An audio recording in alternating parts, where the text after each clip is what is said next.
ചക്കരക്കാവ് ഭഗവതി ക്ഷേത്രത്തിൻ്റെ ഒരു വേറൊരു പ്രതിഷ്ഠയാണ് ചാമുണ്ടേശ്വരി ദേവി. ഇവിടെ നമ്മൾ ആഴ്ചയിൽ ഒരിക്കൽ, അതായത് ഞായറാഴ്ചകളിൽ അല്ലെങ്കിൽ ഇങ്ങനെയുള്ള വാവുള്ള ദിവസങ്ങളിലേക്ക് നടത്താറ്. പ്രധാന വഴിപാടെന്ന് പറയുന്നത് നാരങ്ങമാല, തട്ടം, പിന്നെ ശത്രുസംഹാര ഗുരുതി പുഷ്പാഞ്ജലിയൊക്കെയാണ്. പിന്നെ എല്ലാ ദിവസവും ഉച്ചയ്ക്ക് 11:30 ആകുമ്പോഴത്തേക്കും ഇവിടെ വലിയ ഗുരുതി നടത്താറുണ്ട്. അഭിഷേകം ഇവിടെയാണ് നടത്തുന്നത്.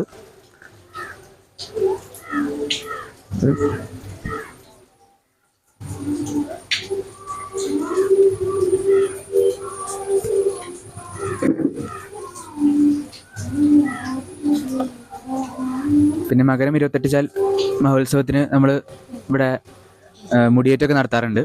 അതിവിടെയാണ്, ഇവിടെ ഈ താഴത്തെ ഗ്രൗണ്ടിൽ നടത്താറ്. അങ്ങനെയൊക്കെ വിശേഷാൽ വഴിപാടുകൾ നടത്തുന്നതായിരിക്കും.